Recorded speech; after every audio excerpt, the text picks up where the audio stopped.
Les années 60 en Californie, dans la Silicon Valley, sur la côte ouest des États-Unis. Une époque de grands bouleversements qui devait tout changer. Une époque où des hippies et des geeks rêvent d'avoir leur propre ordinateur.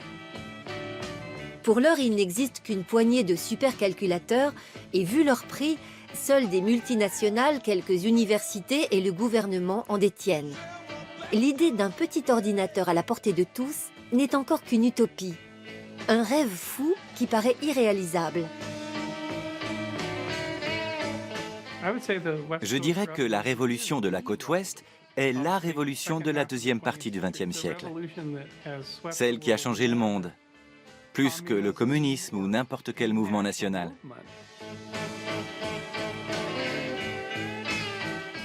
Il n'y a aucune facette de la vie humaine qui n'ait pas été touchée, qui n'ait pas été transformée par la révolution des petits ordinateurs. Come gather round people wherever you roam and admit that the water. Les pionniers de l'ordinateur personnel croyaient en un monde meilleur et voulaient déposséder les multinationales de leur pouvoir absolu sur cette technologie.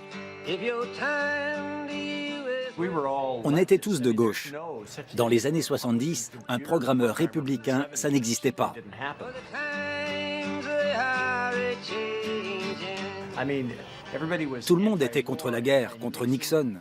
À l'époque, l'idée qu'on pouvait prendre le pouvoir grâce aux ordinateurs était une idée de gauche. Les gens se baladaient en sandales, mangeaient du riz complet et prenaient du LSD.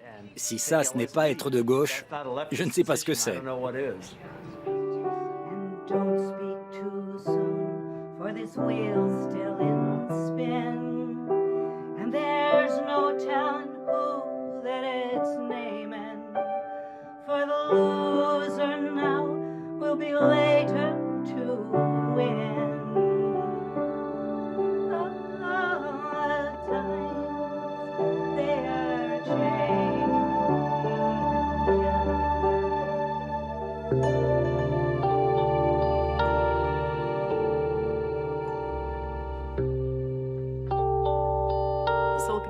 La Silicon Valley est un endroit magique. Les gens me demandent toujours pourquoi. Je pense que ça a démarré ici parce qu'il y avait très peu d'autochtones dans cette région. Elle n'avait pas de passé lointain.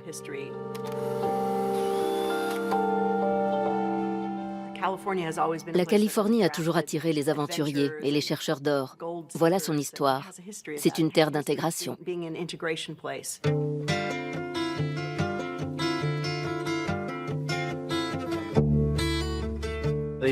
L'origine de la Silicon Valley remonte à 1848, quand on a découvert le pays de l'or. Ça a été une ruée, une véritable ruée vers l'or, où les gens ont afflué pour faire une chose extraordinaire, déterrer de l'argent. Ça a tout changé. Ça a rapporté un capital sans précédent à la Californie. Et ça a engendré d'autres ruées, celles du chemin de fer, de l'immobilier, des chantiers navals, d'Hollywood. La liste est sans fin. Et en 1900, nous avons lancé l'ère de l'électronique quand Lee de Forest a créé le tube à vide.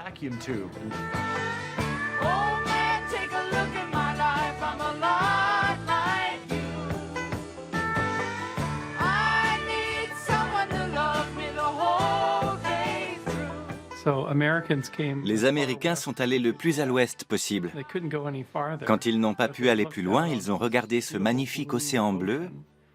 Et comme ils étaient loin de la côte Est, ils se sont sentis libres de faire un tas de choses. Ici, les pionniers de l'informatique étaient très inventifs, car il n'y avait presque rien, et ils ont appris à partager leurs ressources.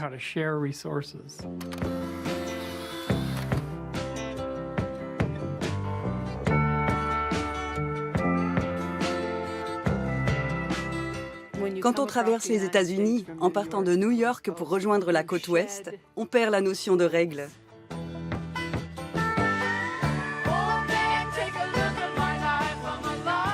Ici, en Californie, il n'y a rien d'autre que cette belle frontière de l'océan Pacifique. Rien pour vous arrêter.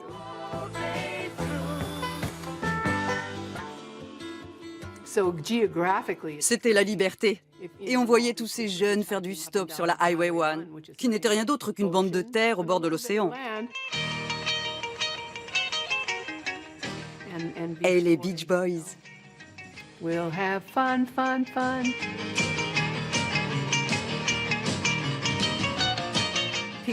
Les gens comme Steve Jobs n'auraient jamais survécu sur la côte Est, parce que là-bas, la bizarrerie n'était pas tolérée. En Californie, elle l'est beaucoup plus, ce qui a été un avantage pour Jobs.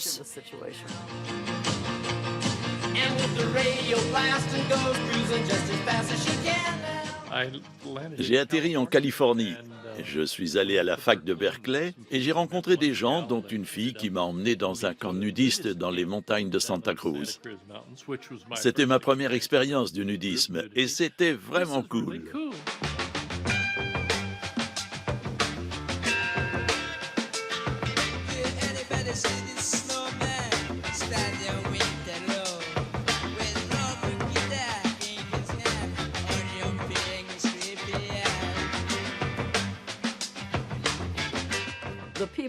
Les gens qui étaient satisfaits de leur vie sur la côte Est ne venaient pas en Californie. La Californie était peuplée de gens qui étaient insatisfaits ailleurs.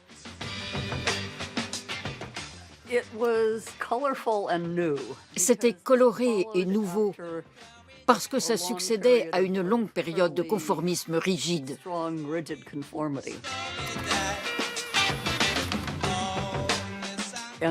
D'un coup, tout le monde remettait tout en question.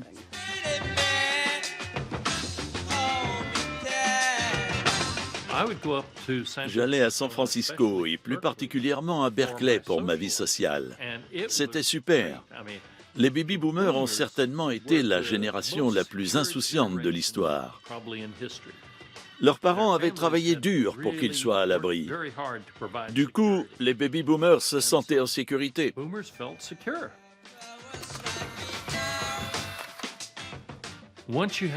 Et quand on se sent en sécurité, on peut tenter des trucs nouveaux, expérimenter, découvrir de nouveaux endroits et penser différemment. Beaucoup d'entre eux regardaient leurs origines familiales et se disaient « Quoi qu'il arrive, je ne veux pas finir comme ça ».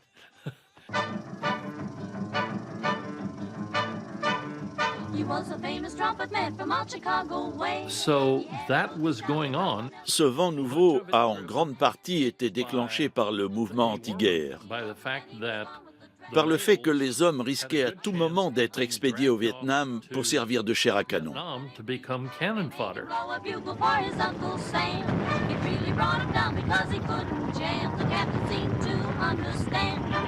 Because the next day the cap went out and drafted a band, and now the company jumps when he plays reveille.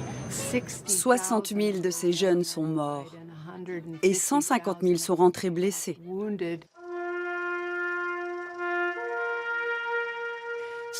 Ma génération a donc été décimée.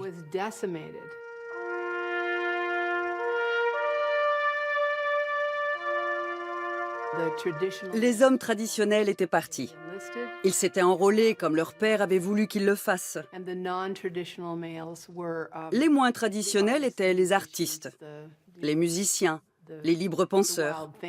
Une génération a pris forme à partir de là et a créé beaucoup de musique, de la musique engagée. Then you better start swimming or you'll sink like a stone. For the times they are a change. Sur la côte ouest des États-Unis, l'université de Berkeley devient l'un des bastions de la protestation contre le massacre au Vietnam. Son administration veut interdire les manifestations. This assemblage has developed to such a point that the purpose and work of the university have been materially impaired.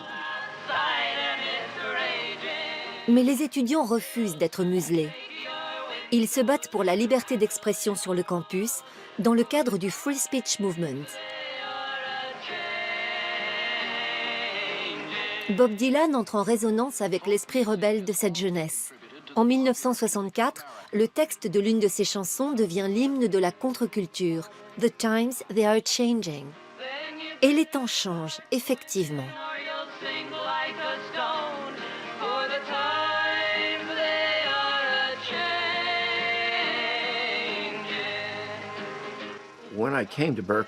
Quand je suis arrivé à Berkeley, je ne voulais pas seulement participer à ce milieu bohème.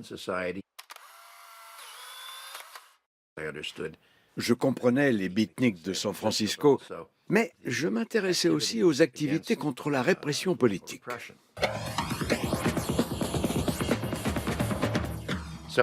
J'étais donc engagé politiquement dans la protestation.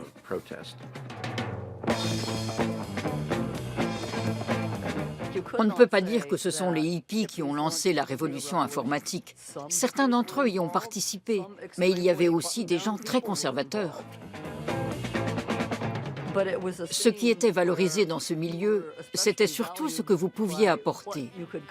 Si vous étiez bon dans le domaine technique, peu importe dans quoi, vous étiez respecté pour vos compétences et vos réussites, et pas pour des à côté futiles. Je n'arrêtais pas de réfléchir à ce que je pourrais bien concevoir qui pourrait être utile. Vers 1966, j'ai commencé à chercher comment construire des amplificateurs portables. J'ai aussi conçu un moyen de les relier. L'idée, c'était que la foule puisse répondre à quelqu'un qui essayait de lui parler. C'était le début de la communication multilatérale.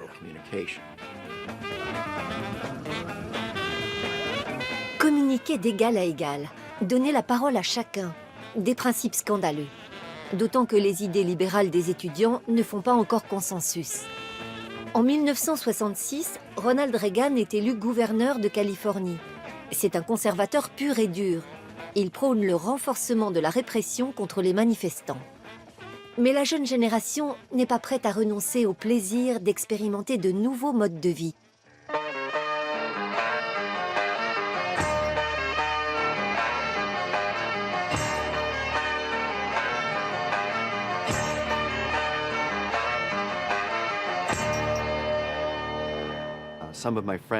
Certains de mes amis s'essayaient à la vie communautaire.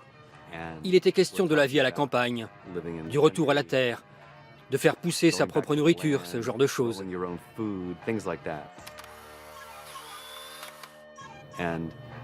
J'étais un gamin de la ville, j'avais grandi dans le Bronx. Ça me fascinait de prendre part à ces activités d'extérieur, de construire nos propres cabanes.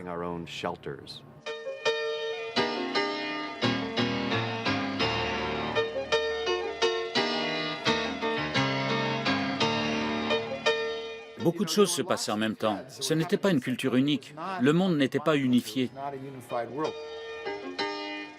Une partie de la contre-culture rejetait la technologie et une autre pensait qu'il fallait s'approprier ces outils. C'était ça les ordinateurs personnels, un moyen de s'approprier la technologie au service de la culture.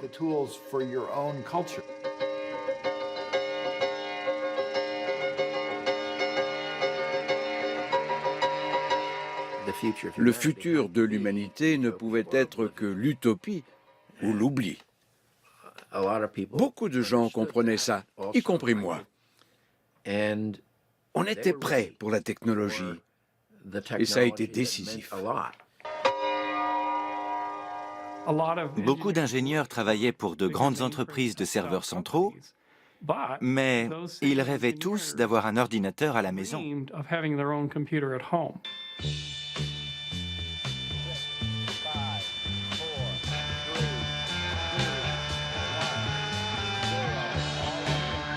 Les années 60 s'achèvent sur un triomphe de la technologie.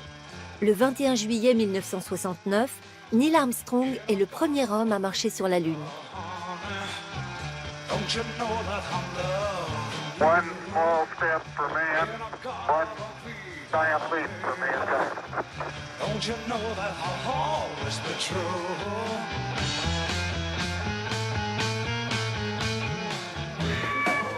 D'un coup, tout paraît possible. La technologie permet d'explorer de nouvelles limites.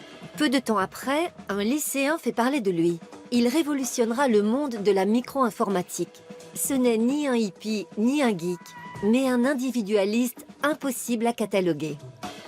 Steve Jobs est apparu à la toute fin de ces années de contre-culture, environ 5 ans après l'apogée de ce mouvement.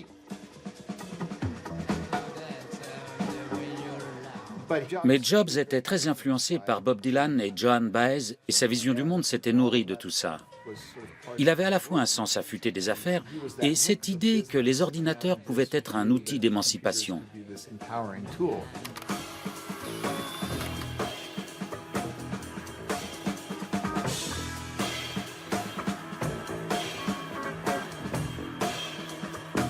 Steve et moi sommes devenus amis durant notre premier mois d'université parce qu'on s'intéressait tous les deux aux livres Ici et maintenant de Ram Dass, qui parlent de psychédélisme et de spiritualité.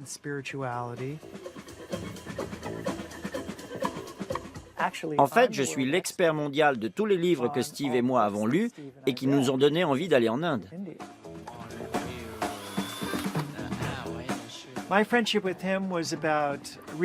On était deux amis qui allaient au temple hindou Hare Krishna les dimanches et qui prenaient des psychotropes le week-end. Ce genre de choses.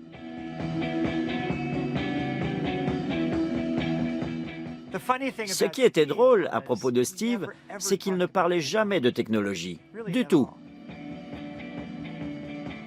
Même s'il avait déjà commencé à vendre des Blue Boxes.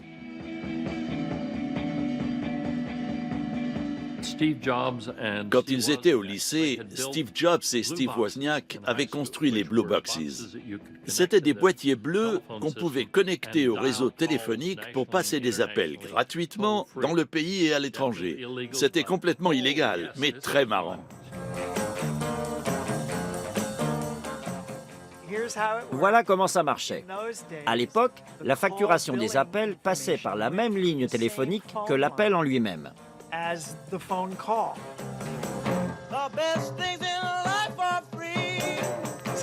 Donc, quand on composait un numéro, sa facturation commençait dès le début de la conversation et durait jusqu'à la fin. Le truc, c'est que si elle entendait une tonalité de 2600 Hz, la centrale d'appel pensait qu'on avait raccroché.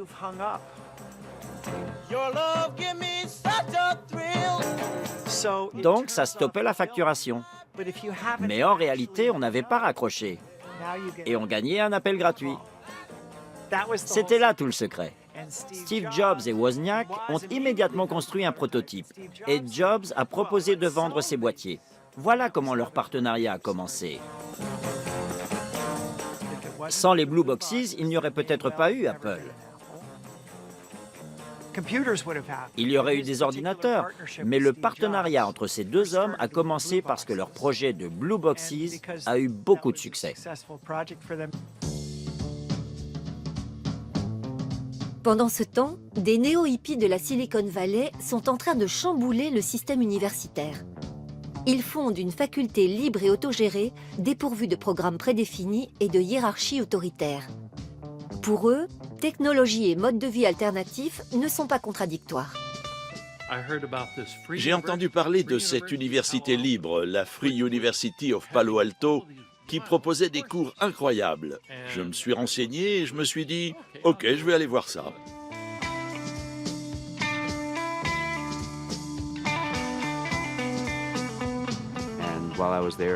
Pendant la période que j'ai passée là-bas, l'université libre a atteint les 3000 membres.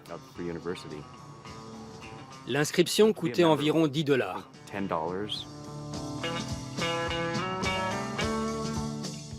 Tout le monde pouvait y enseigner ce qu'il voulait. Il y avait un cours sur le psychédélisme. Moi, j'en ai donné un qui s'appelait « Être gentil ». Je venais du Texas où la gentillesse n'existait pas. Parce qu'être gentil, ce n'est pas viril.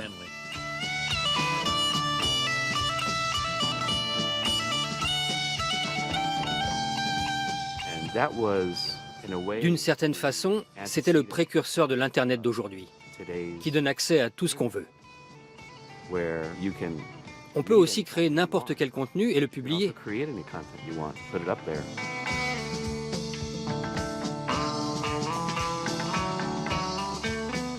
Tout cela a été rendu possible grâce à l'université libre.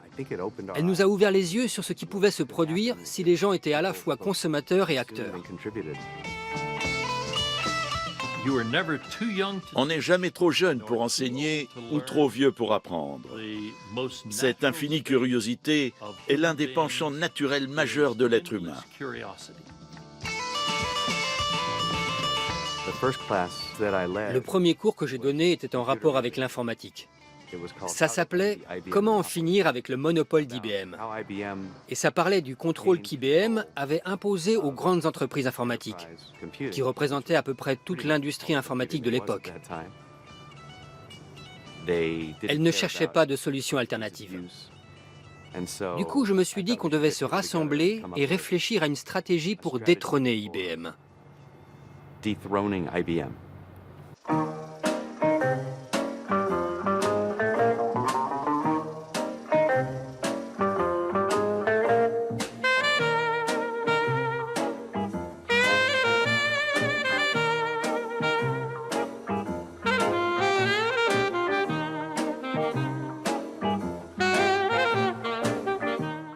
Je pense qu'à l'époque, IBM était perçu comme Microsoft est perçu maintenant, ou alors comme Microsoft était perçu avant qu'Apple se développe.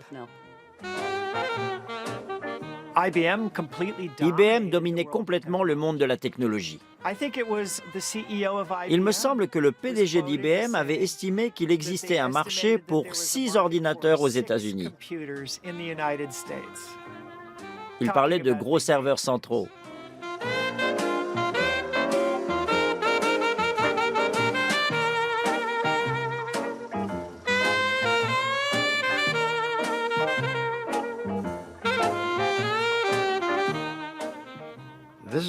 Voilà à quoi ressemblaient les ordinateurs dans les années 60 et 70. Leur taille était intimidante et certains constructeurs aimaient ça. Ils pensaient que l'ordinateur devait menacer l'utilisateur, le rendre inférieur. Un ordinateur, c'était ce gros truc au milieu d'une pièce, entouré de gens en blouse blanche. Un peu comme un prêtre dans un temple. L'unité centrale était là, parfois visible à travers une vitre, mais c'était comme un prêtre assisté par des hommes qui prenaient soin de lui et le nourrissaient. Ce n'était pas quelque chose qu'on pouvait tenir dans ses mains, c'était très très distant et très puissant.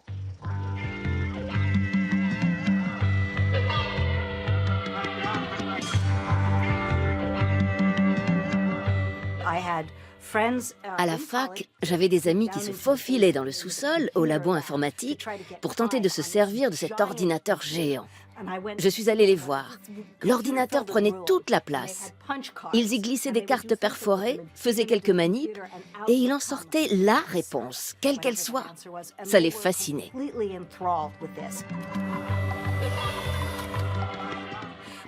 Mais j'avais l'impression que ça n'avait rien à voir avec moi, parce que c'était une énorme machine opaque et monolithique. Et je ne la comprenais pas. Je ne pouvais pas entrer en relation avec elle. Je me sentais toute petite à côté.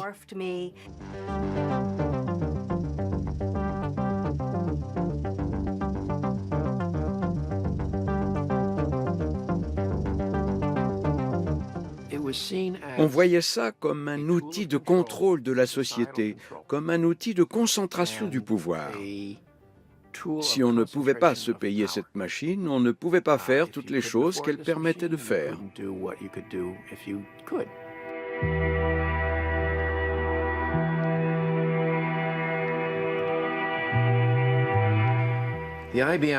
La méthode IBM était enracinée dans la culture de la côte Est. C'était une vieille entreprise, très conservatrice dans ses concepts sociaux. Quand on la rejoignait, ils soulevaient vos pantalons et regardaient si vos chaussettes montaient jusqu'aux genoux. Ça comptait pour eux. Il fallait porter un costume noir, une cravate bleue, et les vendeurs devaient apprendre des chansons consignées dans un cahier d'entreprise. Toujours de l'avant, nous sommes grands et grandirons encore, nous servons l'humanité et ne pouvons échouer. Voilà pour l'hymne officiel d'IBM. Ceux d'entre nous qui étaient dans l'industrie informatique, les jeunes programmeurs, nous détestions ce qu'IBM faisait de cette technologie. Pour nous, ce gigantesque potentiel créatif aurait dû être à la portée de tous, et pas aux mains d'une seule et énorme entreprise qui en faisait son business. Les ordinateurs devaient être partagés.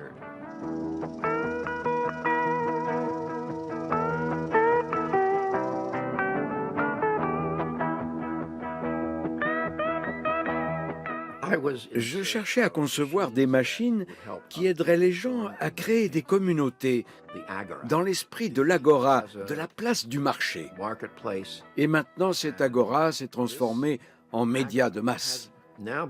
Alors, on en arrive à cette question, qu'est-ce que je dois faire? En tant qu'ingénieur, je dois trouver une spécialisation.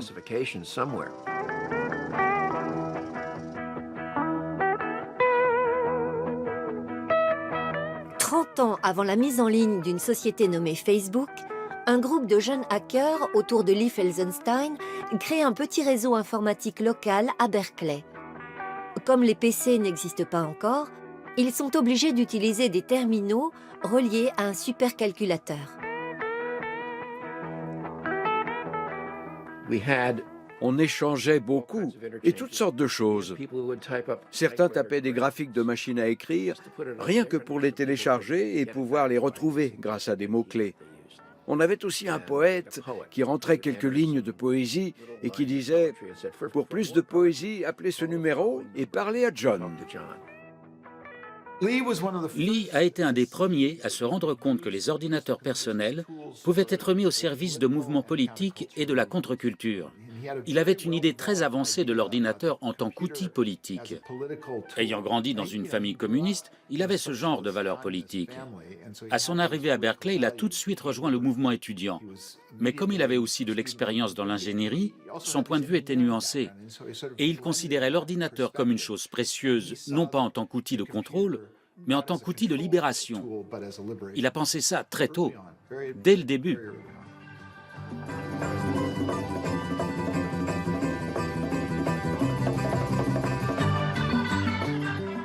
Le premier terminal a été inauguré le 8 août 1973.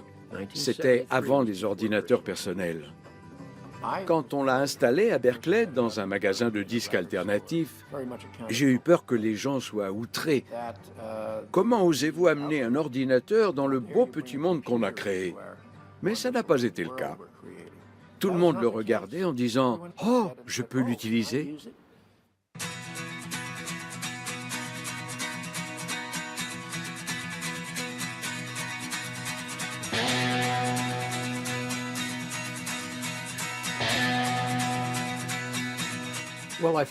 Je suis tombé amoureux des ordinateurs quand j'étais au lycée. J'ai eu de la chance, même s'ils étaient plutôt rares à la fin des années 60.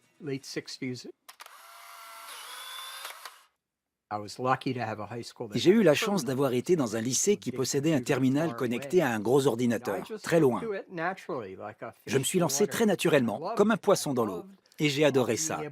J'ai adoré avoir une idée et la concrétiser en écrivant un programme.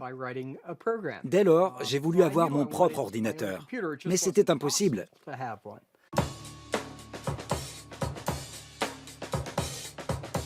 Au milieu des années 70, il y avait un groupe principalement composé de jeunes hommes de la Bay Area qui avaient ce désir viscéral de posséder leur propre ordinateur. Ils voulaient leur ordinateur à eux. Ils ne savaient même pas ce qu'ils allaient en faire quand ils l'auraient, mais ils voulaient l'explorer. Et voir tout ce qu'ils pouvaient faire. Ils voyaient ça comme des amplificateurs de rêve.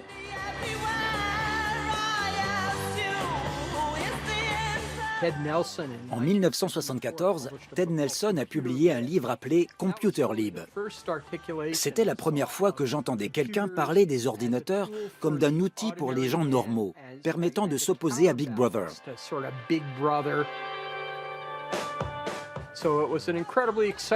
Le fait que des gens ordinaires puissent se servir d'un ordinateur pour contrecarrer l'influence des banques et du gouvernement était un concept incroyable. J'ai été carrément subjugué. Enfin, l'incroyable se produit. De manière presque fortuite, une petite entreprise ne produisant jusqu'ici que des calculatrices de poche commercialise un kit électronique qui entrera dans l'histoire comme étant le premier PC. Le voilà, l'ordinateur personnel dont rêvaient les geeks. L'Alter 8800. Il a fait la une du magazine Popular Electronics en janvier 1975. Il a mobilisé les geeks du monde entier. On pouvait y rentrer des 1 et des 0 à l'aide de ces commutateurs. Parfois, on pouvait utiliser 4 doigts pour tout faire en même temps. Et ces 1 et ces 0 formaient un code qui permettait de lancer un programme. Mais que faisait ce programme? Il faisait juste clignoter des lumières. Mais pour les geeks du milieu des années 70 dans la Silicon Valley comme partout ailleurs, c'était une explosion de joie. Ils pouvaient faire ça chez eux.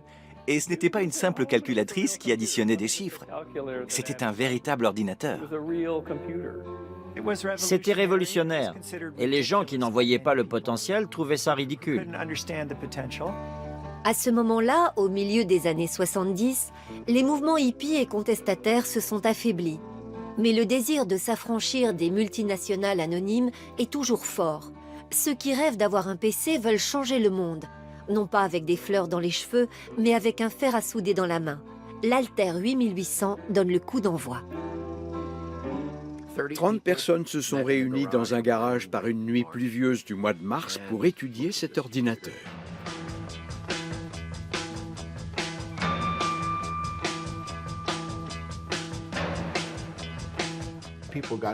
Les gens se rassemblaient pour partager leur savoir sur les ordinateurs.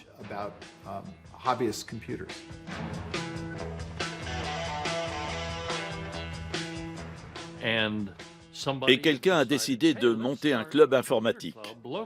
Il se composait de geeks, de gens qui s'intéressaient à ces micro-ordinateurs qu'on pouvait se procurer à des prix abordables. Quand j'y suis allé, le Homebrew Computer Club venait de démarrer dans un garage au sol boueux. Mais rapidement, il s'est tellement élargi qu'il n'y avait plus assez de place. Du coup, ils sont allés à Stanford et ont trouvé un amphithéâtre où se réunir. Ça fonctionnait comme une dictature bienveillante. Et une personne a dit « Je veux bien diriger la réunion, donc je serai l'interlocuteur principal. » Cette personne, c'était Lee Felsenstein.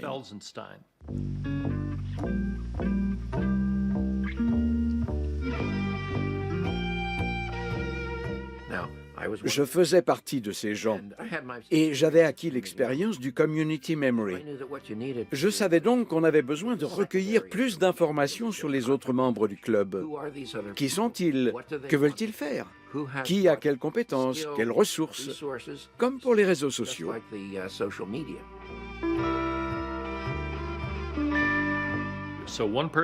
Une personne se levait et disait « J'ai un problème avec ce programme, est-ce que quelqu'un peut m'aider ?»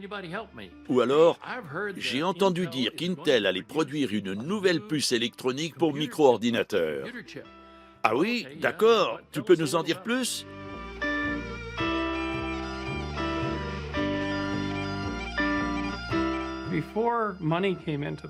Avant que l'argent s'en mêle, tout était basé sur l'ouverture, le don et le partage. Au fur et à mesure, cette émulation rendait les gens plus confiants parce qu'ils créaient quelque chose. L'individu gagnait en pouvoir.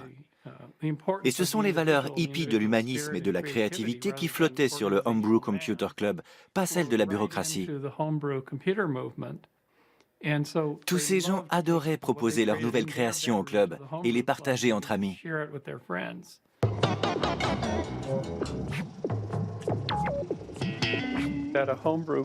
Un type du nom de Steve Dampier est arrivé au club avec un ordinateur Alter qu'il avait reprogrammé.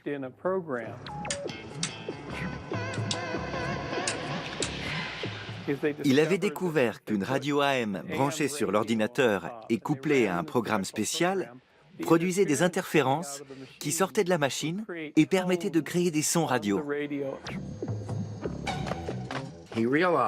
Il s'est aperçu qu'il pouvait faire de la musique avec ça. 30 heures plus tard, il avait créé un programme qui jouait de la musique. Il fallait qu'il rentre le programme à la main, une cinquantaine d'instructions par le biais de commutateurs et de petites ampoules. À la fin, il a réussi à rentrer Full on the Hill des Beatles. Ensuite, il a allumé la radio qui a commencé à jouer.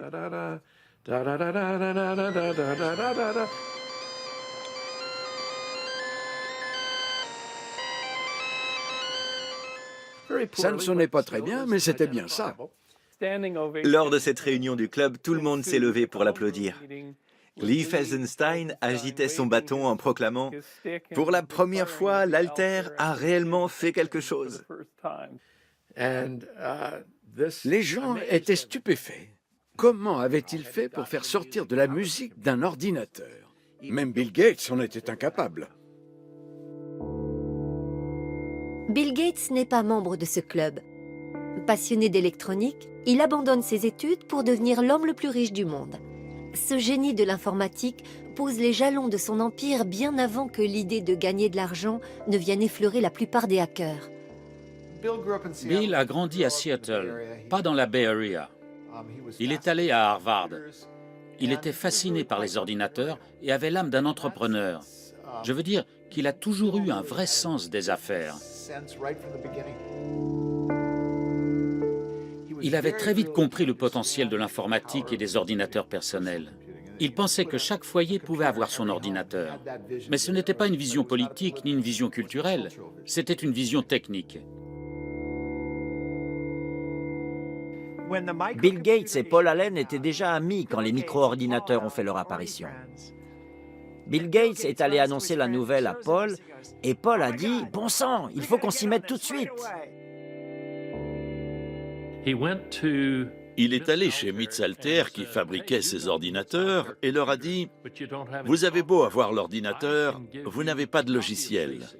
Je peux vous donner une copie de BASIC, le langage de programmation BASIC, qui va beaucoup améliorer votre produit. » L'entreprise a accepté et a proposé de revendre des copies pour $350.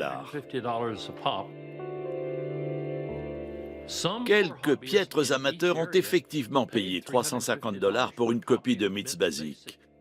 Et soudain, une multitude de copies se sont mises à circuler dans une même zone.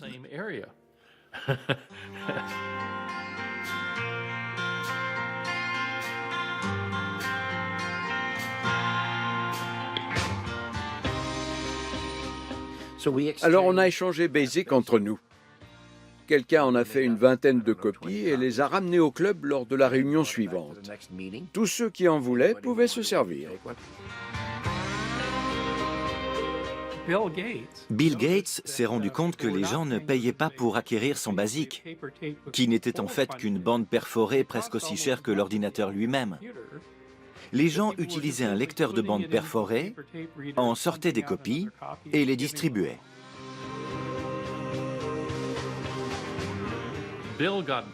Ça a mis Bill très en colère. À cette époque, Paul et lui avaient déjà créé Microsoft. Et Bill a écrit une lettre incendiaire dans laquelle il traitait les membres du club de voleurs et de bandits qui leur volaient leur âme.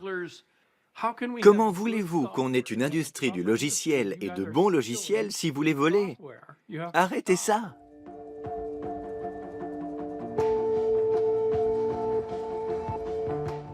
La culture du Homebrew Computer Club était celle du partage. Les logiciels permettaient d'améliorer la machine et de la faire fonctionner. C'était évident qu'on allait les partager. Il n'y avait pas d'industrie du logiciel à cette époque.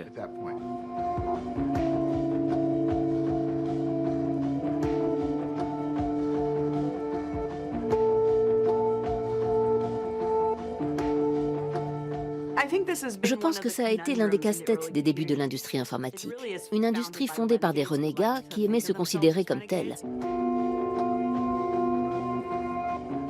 Mais le problème, c'est que même les renégats avaient besoin d'argent et devaient être rémunérés pour leur travail et leurs inventions. Il y a toujours eu des difficultés au sujet de la propriété intellectuelle. Est-ce qu'on doit tracer ce qu'on fait? Comment monétiser nos créations? Je pense que Bill a été l'un des premiers à dire ouvertement que ce travail avait de la valeur et qu'on devait être rémunéré.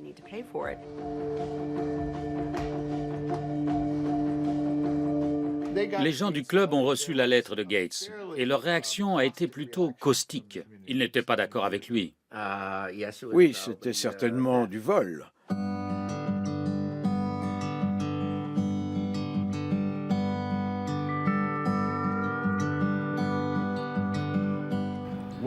Pour les premiers informaticiens, ça n'avait rien à voir avec l'argent. Tout tournait autour des relations humaines. Ils voyaient de la beauté, une véritable beauté dans les codes informatiques.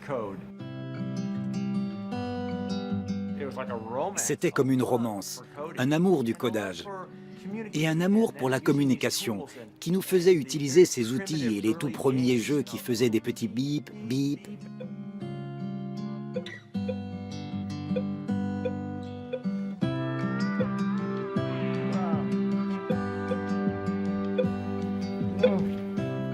Un point de plus.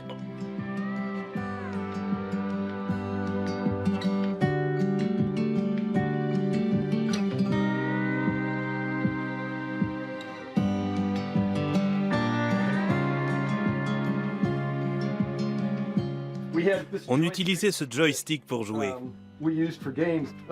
C'est une poignée de vélo.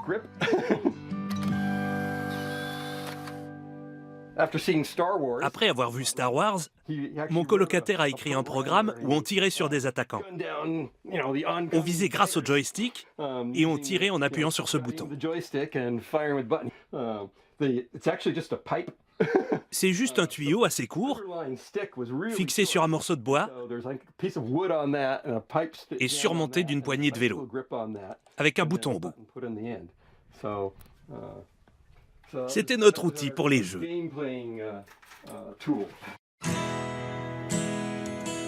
Petit à petit, le bidouillage devient sérieux.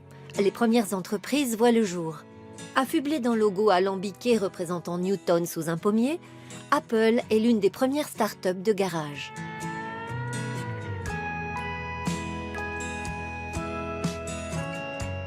Je suis resté en contact avec Steve Jobs. En 1975, on est allé dans sa ferme dans l'Oregon et on a mangé beaucoup de pommes. On vivait dans un verger de pommiers.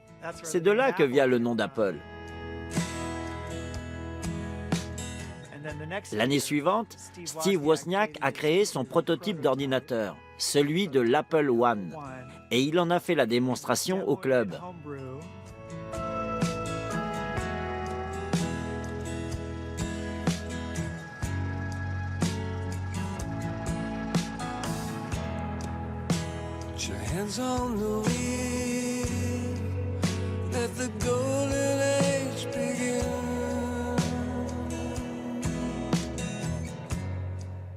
C'était la première fois que l'Apple One était présenté au public. Je m'efforçais d'avoir l'air très sérieux et j'espérais qu'on ne me pose aucune question, parce que je ne connaissais rien au fonctionnement de l'ordinateur. Steve Jobs savait tout, mais à cette réunion, j'étais tout seul derrière le stand, pendant que Jobs et Wozniak faisaient le tour des autres exposants.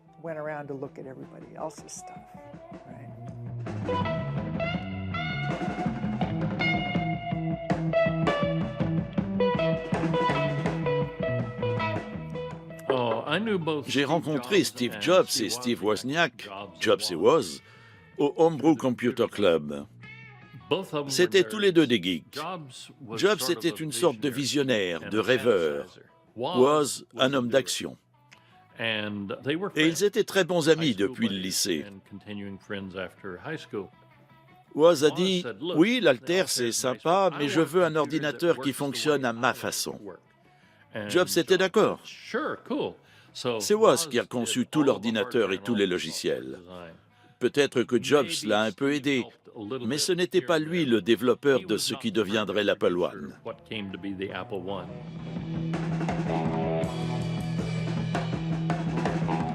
Pour moi, l'alchimie qui fait toute l'âme de la Silicon Valley, ça a toujours été ça. Un hacker qui veut utiliser cette technologie comme il l'entend et un mec qui s'y connaît un peu en business. Si on les associe comme il faut, ça donne des entreprises comme Apple.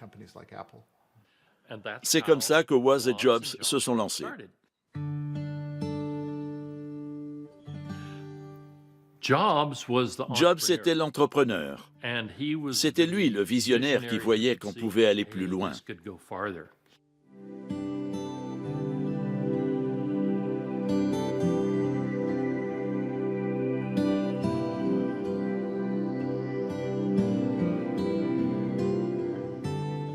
Jim Warren avait un peu un caractère dionysiaque et c'était quelqu'un qui savait très bien capter et faire circuler les rumeurs. C'est ce qu'il faisait aux réunions. Si on regarde les photos du Homebrew Computer Club de 1987, Il y en a une où il est assis à l'arrière et tous les autres se sont tournés vers lui. C'est là qu'il a eu l'idée d'organiser une foire.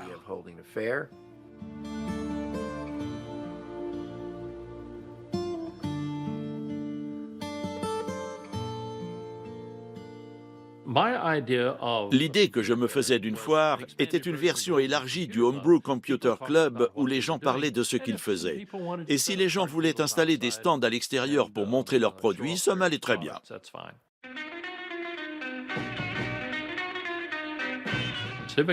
On a pensé au Civic Auditorium, un grand auditorium avec beaucoup de salles de réunion. Alors, combien ça coûte? Oh, 5 000 $ par jour ou quelque chose comme ça, des milliers de dollars.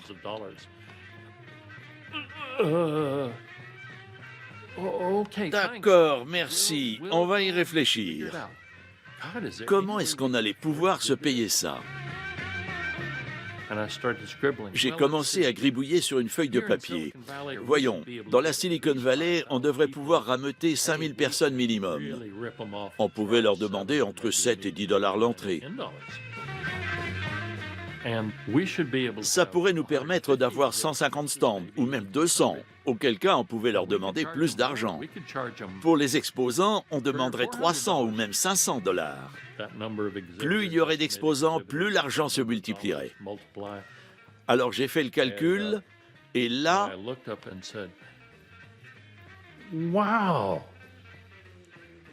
On pouvait même en gagner un peu. C'était un bon plan. C'est comme ça que la foire aux ordinateurs est née.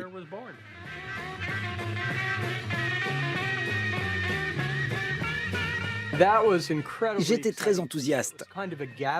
C'était comme un rassemblement des clans, un rassemblement de tous les gens un peu geeks qui s'intéressaient aux ordinateurs. C'était comme Woodstock ou quelque chose du genre. Il y régnait une atmosphère de carnaval très productive.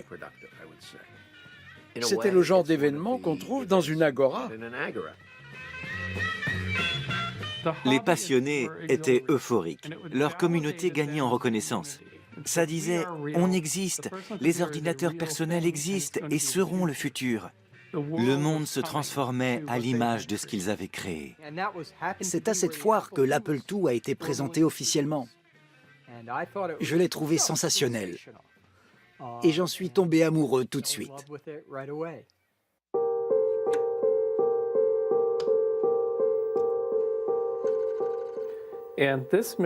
Cette machine a fait un malheur. Elle a eu énormément de succès. Ce qui l'a différencié de ce qui était sorti avant, c'est que ce n'était pas une pièce de technologie brute que seul un geek pouvait apprécier. Ce n'était pas un truc qu'il fallait ouvrir avec un tournevis et réparer pour le faire marcher.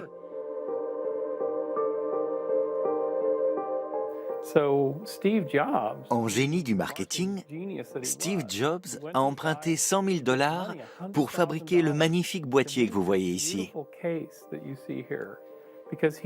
Il avait compris que les acheteurs n'avaient pas envie de mettre une boîte en métal hideuse sur leur bureau.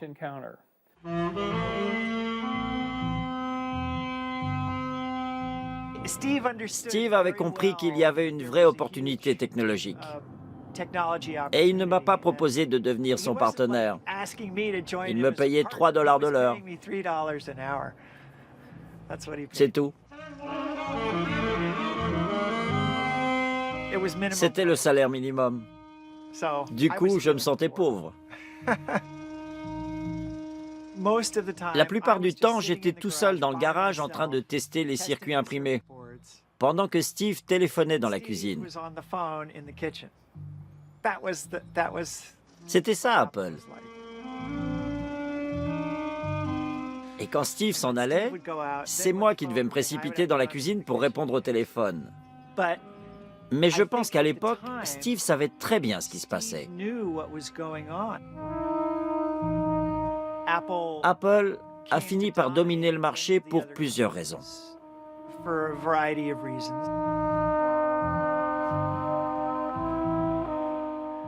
Et ensuite, bien sûr, le tableur est arrivé.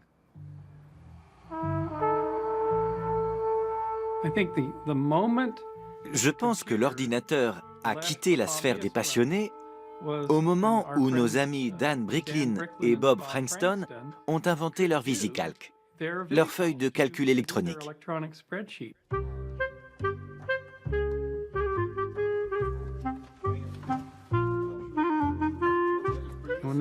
Quand c'est sorti en 1979, les comptables regardaient le tableur, voyaient les nombres défiler et changer, et il suffisait qu'ils changent un nombre pour que tout se modifie. Ils se mettaient à pleurer.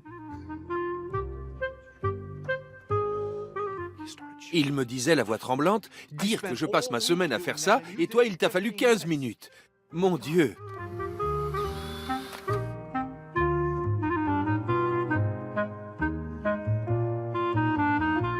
Aucun d'entre nous ne s'est rendu compte de l'ampleur que ça allait prendre.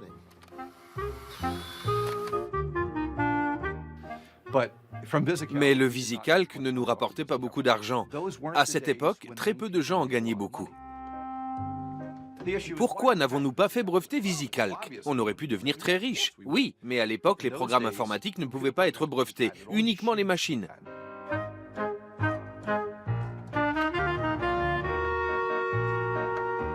Au moins, ça marche. 18 mois plus tard, la Cour suprême des États-Unis a changé la loi. En gros, ils ont dit que le fait que ce soit des mathématiques et de la programmation ne voulait pas dire que c'était impossible à breveter. Ils ont autorisé les brevets pour les logiciels. Si on avait sorti VisiCalc 18 mois plus tard, on aurait tout gagné. Et là, on serait assis dans notre villa. C'est la version 2. Regardez ça, c'est une version très ancienne. Elle date de 1981. Être riche aurait été merveilleux, c'est vrai. Faire des dons à des œuvres caritatives ou éradiquer la malaria. D'accord, ce sont des choses fantastiques. Mais regardez, 35 ans plus tard, vous traversez un océan pour venir m'interviewer, moi. Ce genre de choses ne s'achète pas. Et c'est ça qui est sympa. La question est de savoir ce qu'on attend de la vie. L'argent peut vous aider dans beaucoup de cas, mais il n'est pas toujours indispensable. C'est très chouette quand des gens viennent me remercier pour mon travail. Surtout les comptables. Ils me bénissent. C'est plutôt cool.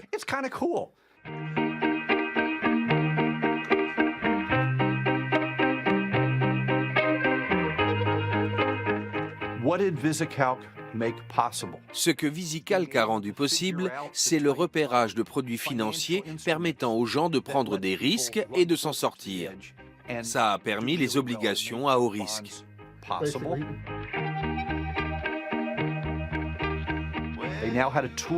Les banquiers détenaient dès lors un outil pour expérimenter. Le problème de toute technologie, c'est qu'elle est à double tranchant. Quand on fabrique des outils, on veut s'assurer que ça servira le bien. Enfin, ce n'est pas forcément le souci de tout le monde.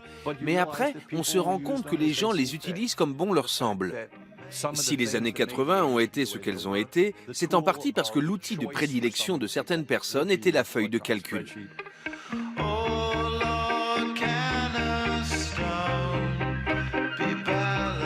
Ironie de l'histoire, c'est grâce à deux idéalistes que le PC devient l'outil indispensable des jongleurs de la finance.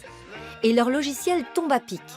Dans les années 80, sous la présidence de l'ultralibéral Ronald Reagan, le climat social change.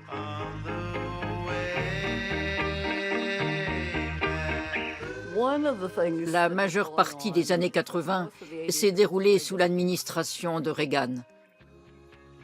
La pensée conventionnelle revenait à la mode. With all those across the land who share a community of values embodied in these words: family, work, neighborhood, peace, and freedom.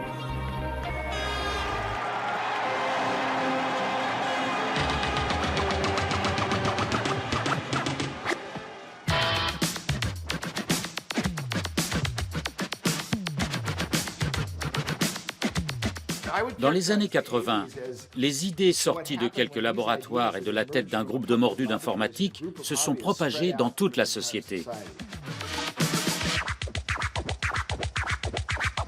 Les années 80, c'était l'essor d'une immense industrie.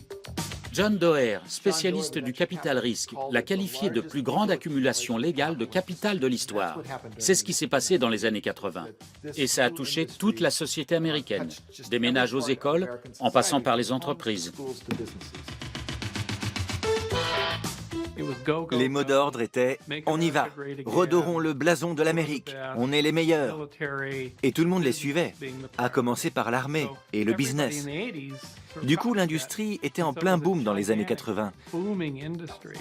Les ingénieurs hippies étaient toujours là, dans l'ombre, à coder le système opérationnel, mais sur le devant de la scène, c'étaient des hommes d'affaires.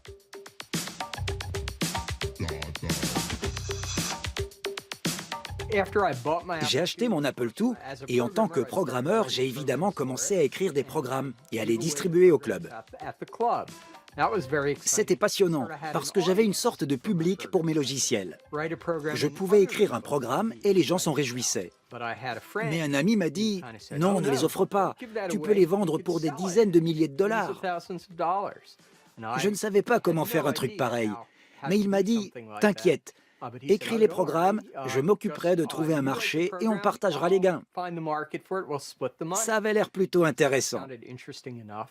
Malheureusement, il y avait un peu plus de gens qui voulaient s'enrichir que de gens qui faisaient ça par passion.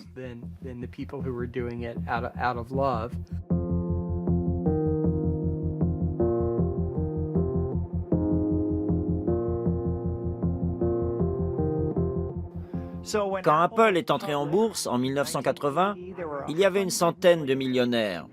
Et je les connaissais tous.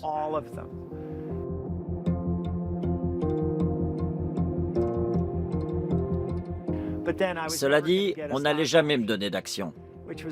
Et c'était un coup dur pour moi. J'avais quand même été le premier employé à travailler dans le garage.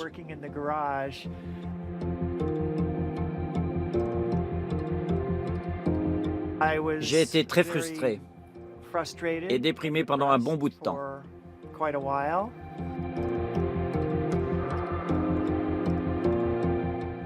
L'entreprise Apple ne me devait rien, au fond. Mais tout le monde savait que j'étais un bon employé qui travaillait dur. J'étais motivé, toujours prêt à donner un coup de main, et tout le monde m'aimait bien. Du coup, tout le monde croyait que Steve allait s'occuper de moi. Mais il n'en avait pas l'intention.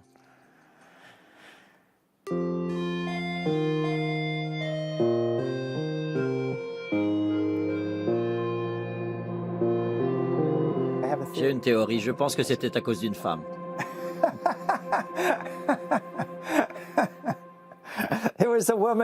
À l'époque, Steve fréquentait une femme, mais un jour, il m'a dit que c'était fini pour lui. Du coup, j'ai appelé la fille. Il ne s'est rien passé entre nous, mais je l'ai appelée, je suis allé la voir à Chicago. Et un jour, il n'y a pas très longtemps, en fait, une pensée m'a traversé l'esprit. Qui sait ce qu'elle avait bien pu raconter à Steve? Si ça se trouve, elle lui a dit un truc qui l'a rendu furieux contre moi. Les mystères de la psychologie humaine. C'est difficile. Je ne sais pas. On pourrait dire qu'il était narcissique.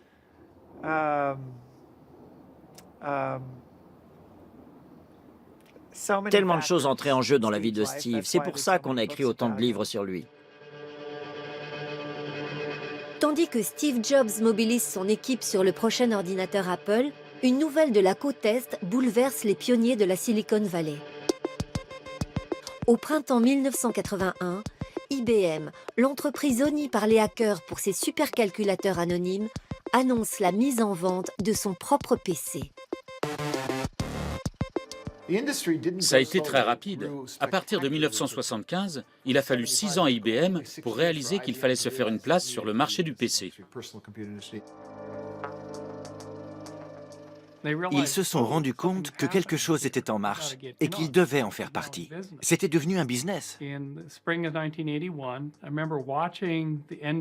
Au printemps de l'année 1981, je me souviens que je regardais les infos qui montraient des images de ces boîtes estampillées IBM sortant de l'usine d'assemblage. Et je me suis dit, mon Dieu, c'est le début du règne des ordinateurs personnels.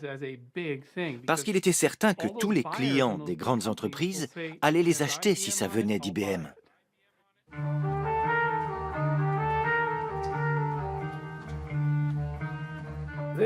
Voilà l'ordinateur personnel d'IBM lancé en avril 1981.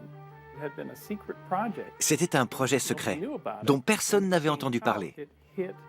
Quand il est sorti, ça a été un choc incroyable pour la Silicon Valley parce qu'IBM se lançait dans la partie. La plus grande entreprise d'ordinateurs du monde, celle qui dominait tout, est arrivée sur un marché qui n'appartenait qu'à des passionnés et à des petites entreprises locales.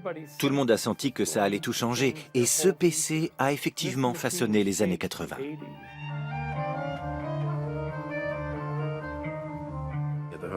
Au Homebrew Club, moi et un autre gars avons commencé à examiner la machine.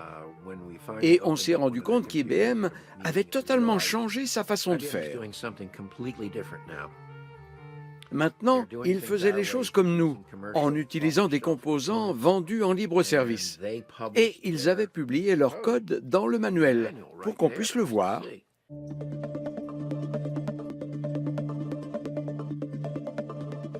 IBM s'en est sorti en adoptant notre philosophie.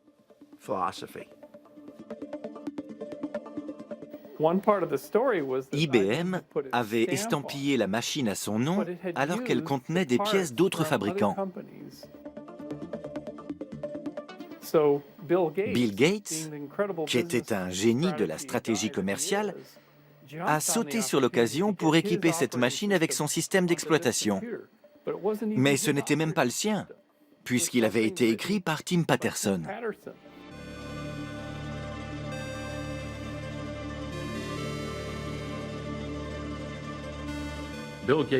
Bill Gates est allé le voir et lui a dit qu'il voulait acheter son système pour en faire un produit Microsoft. Bien sûr, il n'a pas mentionné IBM.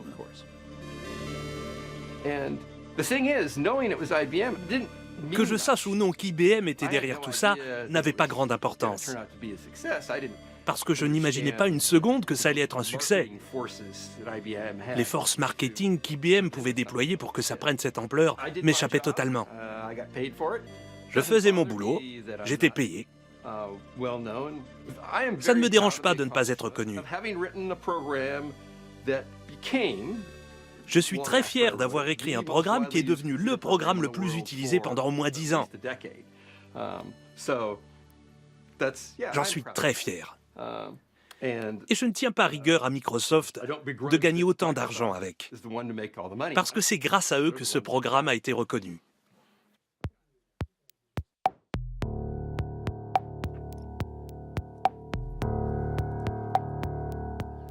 Bill Gates était un homme d'affaires futé. Il a pris IBM à la gorge parce qu'IBM n'avait pas de système d'exploitation.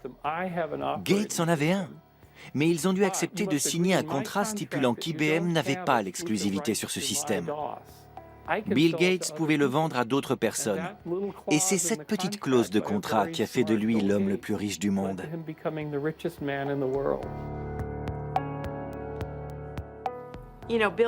Vous savez, Bill est une force de la nature du point de vue de sa personnalité. Je pense qu'il a tout de suite compris comment travailler avec les gros poissons. Et le contrat avec IBM lui a permis de mettre Microsoft dans la course.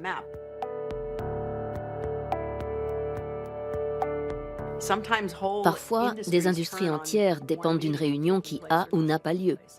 Ça a été un moment décisif pour Microsoft.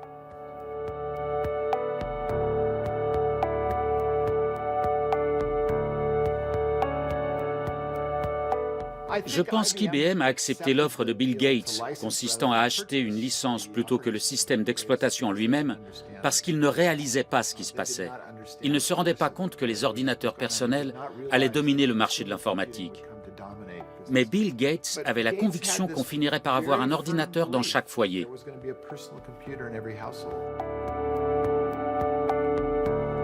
Grâce au système d'exploitation MS-DOS, Microsoft devient le géant mondial des logiciels. Bill Gates établit sa société à Seattle.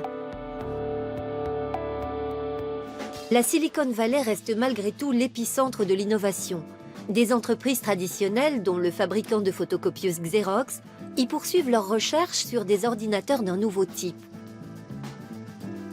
Il en émerge une culture d'entreprise nouvelle et décontractée.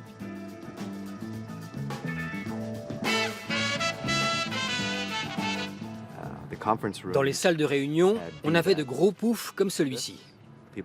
Les gens pouvaient s'installer et écouter quelqu'un parler tout en se relaxant. La culture informatique qui a grandi à Xerox PARC était une culture particulière de la côte ouest. Cette façon de mener des recherches, qui maintenant est typique de la Silicon Valley, est née à Xerox PARC.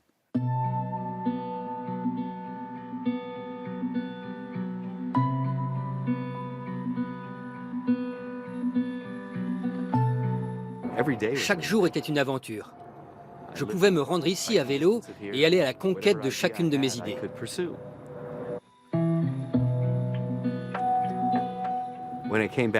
Après mes expériences de vie en communauté à la campagne, je voulais faire quelque chose de différent.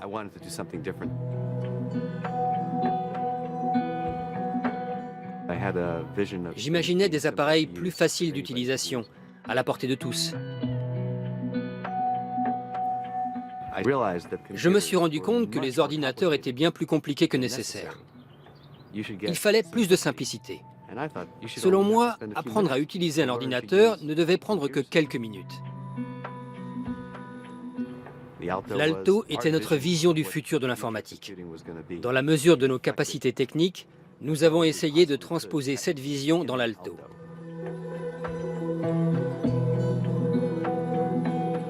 Larry Tesler et ses collègues développent l'Alto, un ordinateur en avance sur son temps, le premier à être équipé d'une souris et d'une interface graphique. Mais une fois de plus, les concepteurs n'en font pas leur chou gras. Dire que le fondateur d'Apple, Steve Jobs, s'est inspiré de l'ordinateur Alto serait un euphémisme. Il s'est rendu compte que cette machine allait changer le monde, mais qu'elle n'allait pas être fabriquée par Xerox.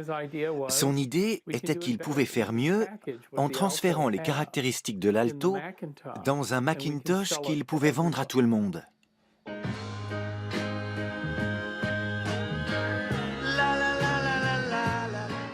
Le Macintosh n'était pas plus grand que les autres. L'écran n'était pas plus grand. Il était plus petit que celui de l'Alto. Cela dit, c'est ce produit qui a défini le style d'une nouvelle génération de PC.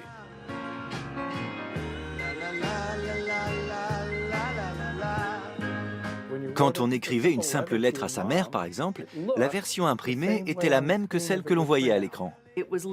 Ça a changé ma vie. Le fait de pouvoir rentrer des mots sur un support intermédiaire et d'avoir la liberté de les déplacer, de les supprimer, d'ajouter ou de modifier des choses, c'était vraiment très excitant.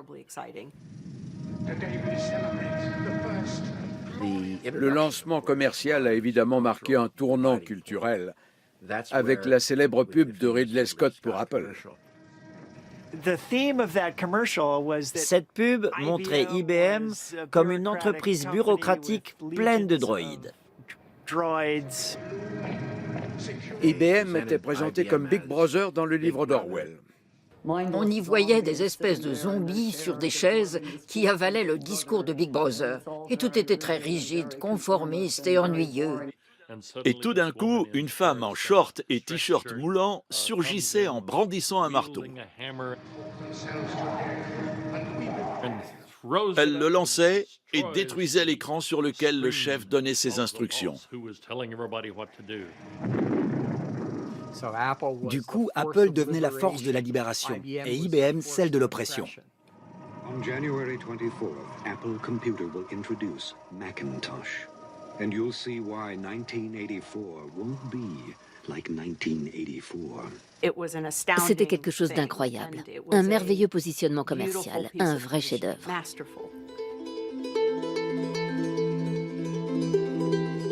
Pour souligner l'aspect révolutionnaire de son ordinateur, Steve Jobs, le patron d'Apple, emprunte l'hymne de la contre-culture.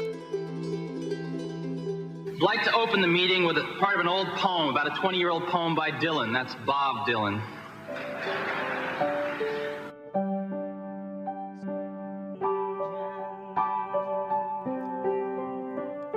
Steve Jobs a récité le deuxième couplet de The Times They Are Changing. Venez poètes et critiques qui prophétisez avec votre stylo. And keep your eyes wide, the chance won't come again. And don't speak too soon, for the wheel's still in spin. And there's no telling who that it's naming. For the loser now will be later to win, for the times they are changing. Now, Writers and critics who prophesize with your pen. La phrase clé, c'est « Le perdant d'aujourd'hui sera le gagnant de demain ». For the loser now will be later to win. Parce qu'Apple avait quelques difficultés, étant donné qu'IBM était en train de prendre le contrôle de l'industrie. Le message était le suivant. IBM, c'est du passé. On a quelque chose de radicalement nouveau pour vous. On a brisé les frontières qui vous empêchaient d'utiliser ces choses facilement. C'était un vrai terrain de jeu pour l'esprit. L'imagination pouvait prendre son envol.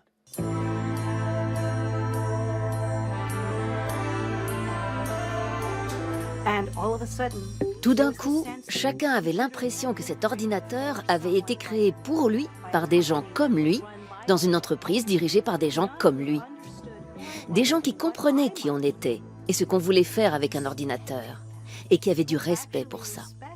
Ils respectaient les artistes, les auteurs, les musiciens, et voulaient leur donner, plus qu'un outil, un collaborateur qui leur offrait les moyens de concrétiser leurs idées et de les partager avec le monde entier. C'était une révolution.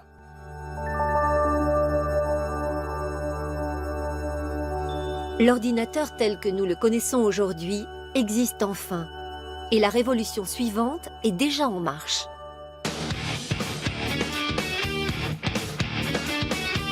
Au seuil des années 90, les frontières s'effacent.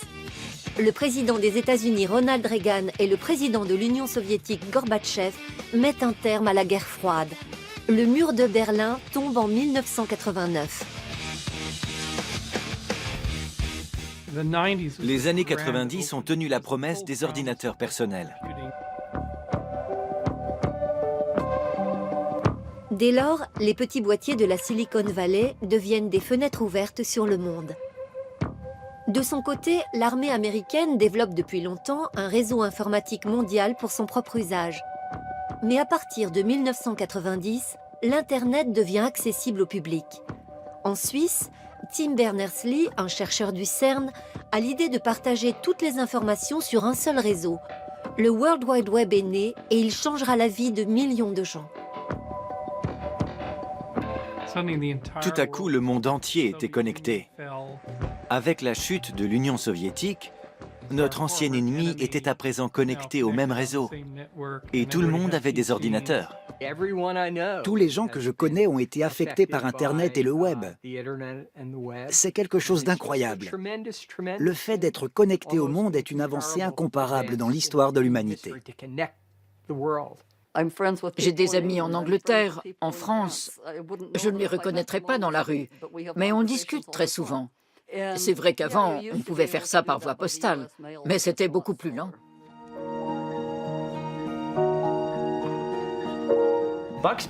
Le restaurant Bucks était devenu l'endroit où l'on créait des entreprises, où l'argent rencontrait les entrepreneurs. Dans les années 90, il y a eu Netscape, un navigateur essentiel, et Hotmail, qui a été fondé ici même et revendu pour 400 millions de dollars. À l'époque, c'était beaucoup d'argent. Plus récemment, PayPal et Tesla ont été fondés chez Bucks. Des centaines, des milliers d'entreprises y ont tenu des réunions préliminaires. C'était devenu l'endroit branché. Et l'effet boule de neige a fait le reste. Si bien qu'aujourd'hui, je me retrouve même dans votre film. C'est dingue.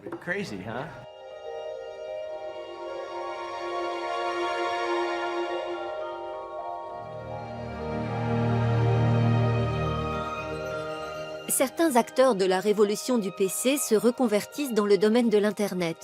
D'autres deviennent de simples observateurs. Bill Gates en personne sous-estime la portée du web à ses débuts. Il met du temps à développer un navigateur qu'il commercialise de façon agressive grâce au quasi-monopole de Microsoft. Du coup, le ministère de la Justice américaine menace d'anéantir son trust, le procès s'éternise pendant toute la décennie 90. Désormais, l'avenir est façonné par une nouvelle génération de geeks. En 1998, Larry Page et Sergey Brin, tous deux diplômés de Stanford, inventent un moteur de recherche, Google. Fidèles à l'esprit libertaire des débuts du Homebrew Computer Club, ils placent leur jeune entreprise sous la devise « Don't be evil », ne soyez pas malveillants. J'étais dans le garage quand Google a vu le jour. Ces types voulaient vraiment être différents. Ils adhéraient à certaines valeurs.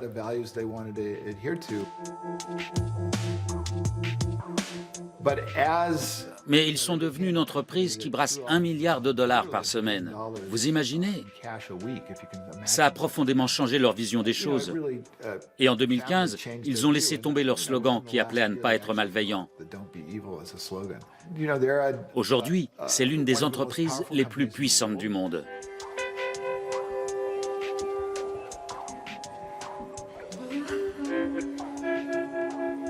Ce nouveau monde est fantastique et il est audacieux.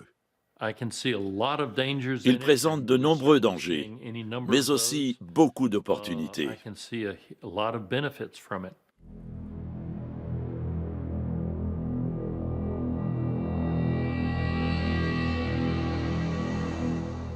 Avec les attentats du 11 septembre, la vieille garde de la guerre froide a fait un retour en force.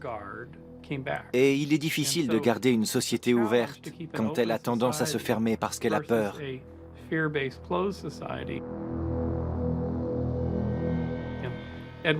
Edward Snowden incarne cela en quelque sorte, quand il dit qu'on nous a privés de certains de nos droits.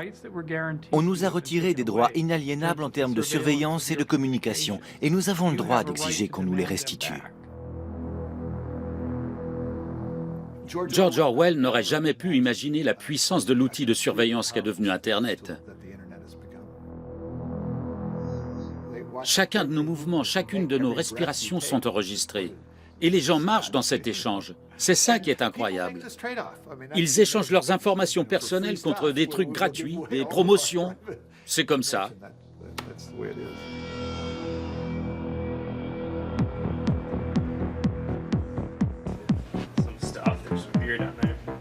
Sphère privée et sphère publique se confondent de plus en plus. Le modèle d'entreprise de Mark Zuckerberg repose lui aussi sur ce principe.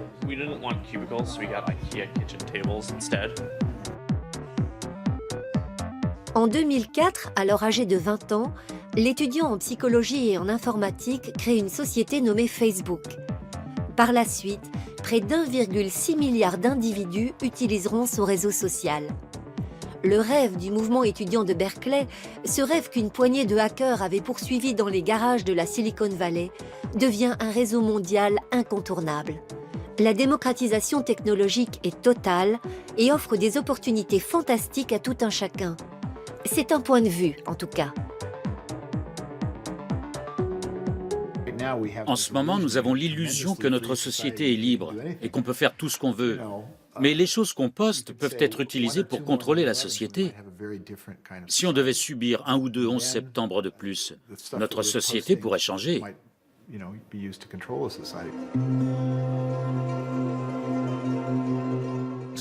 Quelque chose comme Facebook, qui paraît banal dans une démocratie libérale, pourrait s'avérer terrifiant dans une dictature.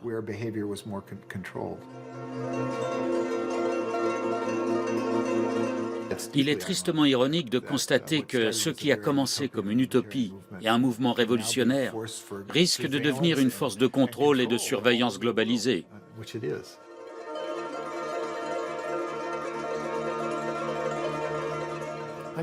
La façon dont les choses ont évolué avec les médias sociaux, sur le plan technologique et social, ça ne me plaît pas vraiment. Par exemple, je me surprends encore à être fasciné par Facebook, à me demander constamment « Quoi de neuf? Quoi de neuf ?» Je suis devenu passif face à ce spectacle, je n'y participe plus.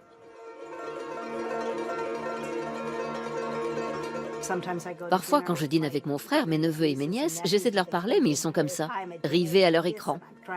Mais je me dis qu'en même temps, ils sont en contact avec 16 de leurs amis et qu'ils partagent avec eux toute leur vie. Je ne sais pas si ça leur fait du mal. Peut-être que ça fait pousser de nouvelles connexions neuronales.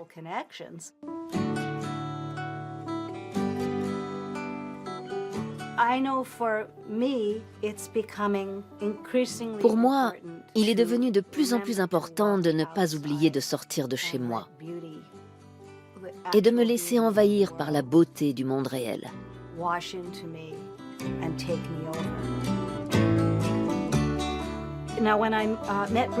Quand j'ai rencontré Bruce, je lui ai dit la même chose. Il faut qu'on remette les pieds sur terre, littéralement. Il faut qu'on ait un jardin, qu'on mette nos mains dans la terre pour garder ce lien avec la réalité, avec la nature. C'est essentiel. C'est à ce moment-là qu'on est venu s'installer ici et qu'on a commencé à entretenir notre jardin. Well, I think it's fine. Building jumbo plane. À l'époque, ils avaient lancé la révolution du PC. Aujourd'hui, l'histoire de l'informatique se poursuit sans eux. Parmi les anciens héros de la contre-culture, il y en a aussi qui ont changé leur fusil d'épaule. Ce sont de bons souvenirs. C'était du travail honnête et agréable. Même si je ne gagnais pas grand-chose.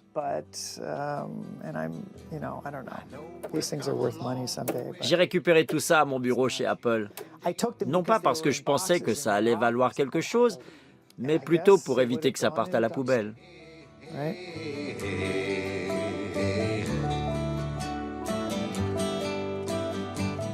Regardez ce t-shirt, il est marrant. Je l'ai eu pour mon anniversaire. Mes amis m'ont fait ce t-shirt à cause de cette histoire d'action qu'Apple ne m'avait pas donnée. À l'avant, ça dit « J'ai construit des ordinateurs dans le garage d'Apple ». Et à l'arrière, et tout ce que j'ai eu, c'est ce t-shirt. C'est vraiment drôle.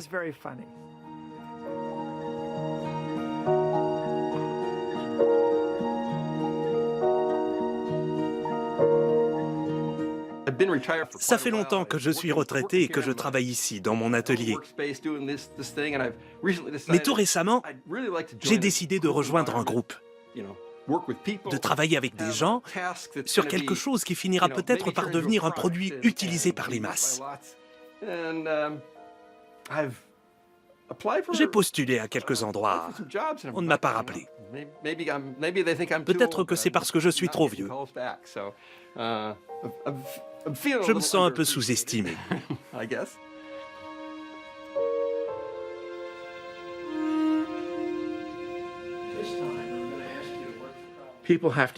Les gens doivent rester maîtres de la technologie qu'ils utilisent.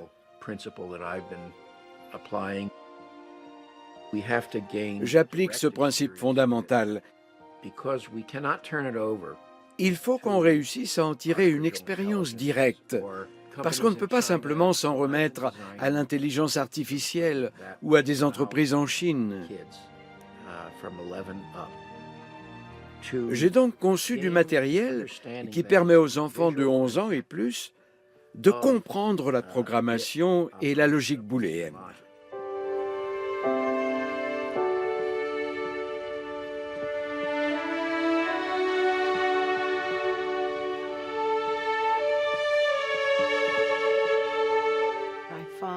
Je trouve que la jeune génération est de plus en plus préoccupée par la survie.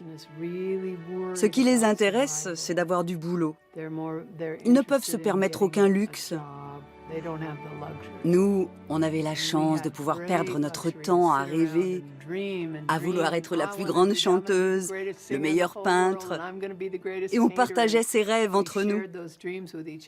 Mais très peu de jeunes d'aujourd'hui sont réceptifs quand quelqu'un de ma génération parle d'une idée folle.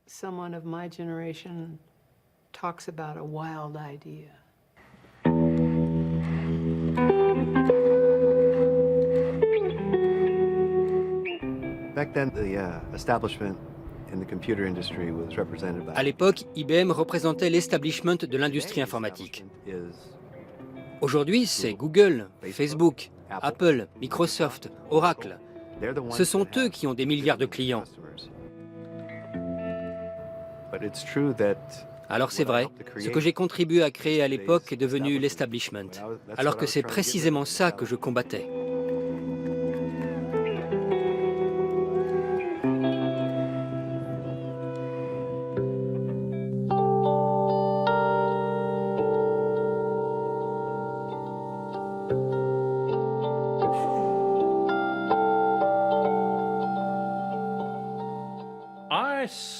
J'ai vu cette pub pour IBM où Bob Dylan a le rôle principal. Bob Dylan, to improve my language skills, I've read all your lyrics. You've read all of my lyrics. Je pense qu'il voulait juste s'en mettre plein les poches.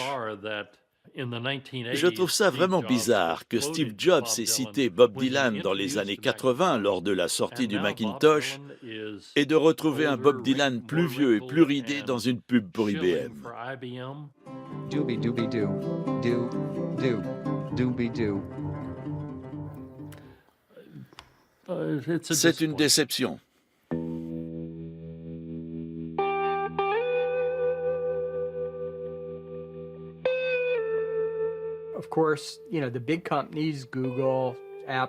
Bien sûr, les grosses entreprises comme Google, Apple ou Facebook ne sont plus rebelles. Elles sont devenues la norme. Quand on est gros, on a des avantages, mais aussi des inconvénients.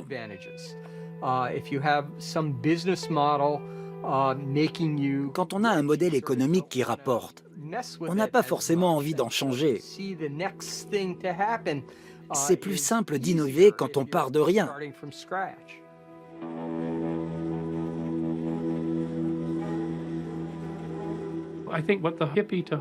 La révolution des hippies et des geeks a su imposer l'idée qu'on a toujours besoin de libres penseurs dans ses rangs si on veut avancer, et que ce sont des personnes précieuses qui n'hésiteront pas à travailler ailleurs si elles sont sous-exploitées.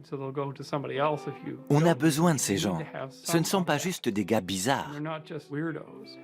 Et leur bizarrerie n'est pas un problème.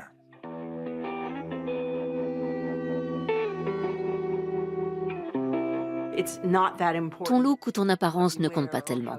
Ce qui compte, c'est ce qui se passe dans ta tête, pas à l'extérieur. C'est ça le plus important. Et je pense que c'est encore valable aujourd'hui. Il y a une vieille blague de la Silicon Valley qui dit que quand tu cherches la personne la plus importante dans une pièce, c'est toujours celle qui est la moins bien habillée. Je pense que l'esprit d'innovation n'a jamais été aussi vivant.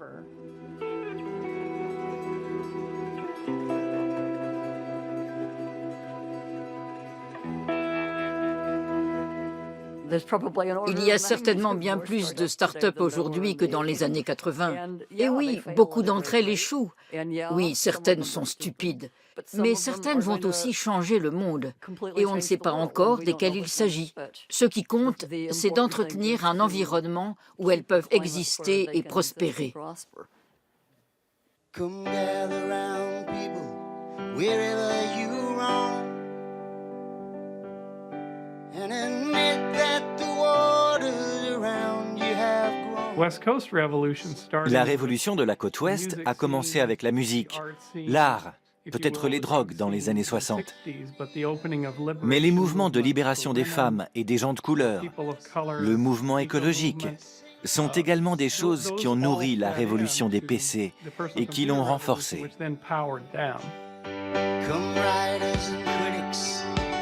Cette révolution des petits ordinateurs est devenue une révolution pour chaque être humain sur la planète qui possède un smartphone ou qui est connecté d'une manière ou d'une autre. La révolution de la côte ouest est celle des 500 prochaines années.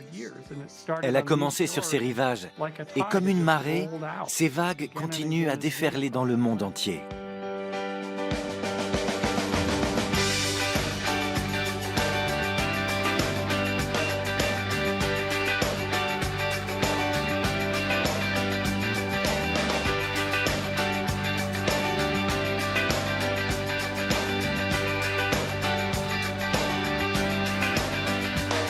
Come senators, congressmen,